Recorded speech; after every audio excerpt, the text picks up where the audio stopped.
بسم اللہ الرحمن الرحیم نحمده ونصلي ونسلم على حبیبہ الکریم الامین العزیز الرؤوف الرحیم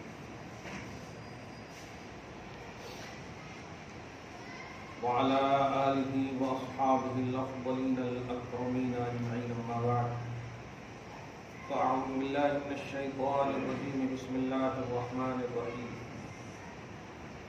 قل من حرم زینة اللہ التي اخرج لعباده والطیبات من الرزق قل هي للذین آمنوا في الحیاة الدنیا خالصة یوم القیامة كذلك نفصل الآیات لقوم یعلمون صدق اللہ العظیم۔ رسول برکت کے لیے درود شریف پڑھیے۔ اللہم صل وسلم وبارک علی سیدنا وشفیعنا وحبیبنا ومولانا محمد وآلہ وأصحابہ وسلم صلی اللہ تعالی علیہ وسلم۔ سورۃ الاعراف کی آیت نمبر 21 تک کا درس ہو چکا ہے۔ اللہ سبحانہ اولاد آدم اور خصوصاً ایمان والوں کو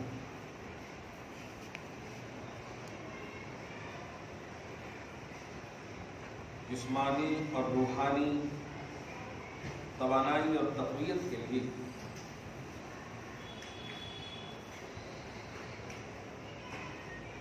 بے پناہ اور خوبصورت فیسلٹی عطا فرمائی ہے۔ روحانی فیسلٹی یہ کہ خصوصینتکم عند کل مسجد، یہ روحانی فیسلٹی۔ جب سجدہ کرو، سجدہ گاہ آؤ، مسجد آؤ، تو جہاں تک ممکن ہو بلکہ زینت اور خوبصورتی کی آخری انتہا کر دو۔ میری بارگاہ سے اعلیٰ اور خوبصورت بارگاہ کوئی نہیں ہو سکتی،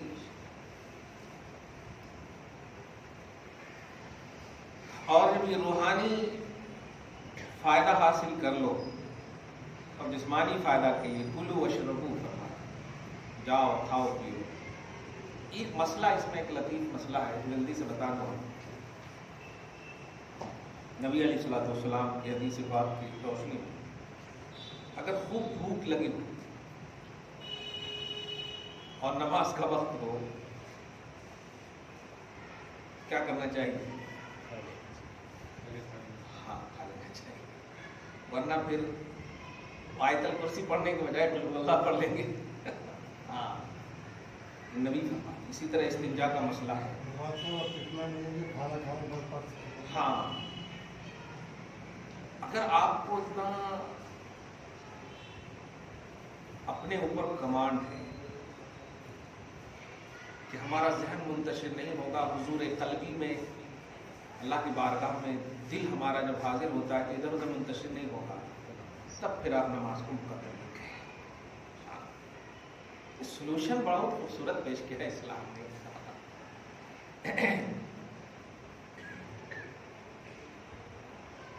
استنجا ضرورت وغیرہ خاص طور سے عورتوں میں یہ بات بہت پائی جاتی ہے، نہیں ہمیں ہے نا 2 نماز پڑھ لیں گے تب وضو کرے جائیں گے۔ استنجا اور پیشاب وغیرہ کو کبھی نہیں روکے گا، بہت سخت بیماری ہوتی ہے۔ آپ طبی اور ڈاکٹری اعتبار سے بھی دیکھیں، بہت سخت بیماری ہوتی ہے، کبھی نہ روکیں۔ اور خاص طور سے اس ڈر سے کہ ہم کو وضو کرنا پڑے، ارے وضو کوئی مجبوری ہے، وہ عبادت ہے۔ وضو عبادت ہے، اور نبی علیہ الصلوۃ والسلام آپ کو پہچانیں گے میدان محشر میں وضو کے آثار سے۔ خیر، اللہ ان نفسیاتی چیزوں کو دور کر دے گی، یہ سب شیطانی ورغلے کی بنیاد پر ہے، اللہ محفوظ کر دے۔ اعتدال کا بھی اس میں ایک درس دیا، وَلَا تُسْرِفُوا، کھانے پینے میں زیادتی مت کرنا، بلکہ یہ تینوں لفظ ہو، زینت میں بھی زیادتی نہ کرنا، کھانے پینے میں بھی زیادتی نہ کرنا، تب صحیح بھی ہوگا۔ ایک اعتدال کا درس۔ اب ایک آپ ایسی جگہ جا رہے ہیں، دعوت میں بھی آپ کو کہہ رہا ہوں، آپ جان رہے ہیں کہ وہ غریب ہے، اب وہاں پر آپ اتنا ہیرا جھمکا پہن کر کے جائیں گے، آپ سوچ لیجیے اس کو تو سمجھ میں آئے گا، ہاں بھائی ان کے پاس ہے تو پہنے ہیں، لیکن دل تو ٹوٹے گا،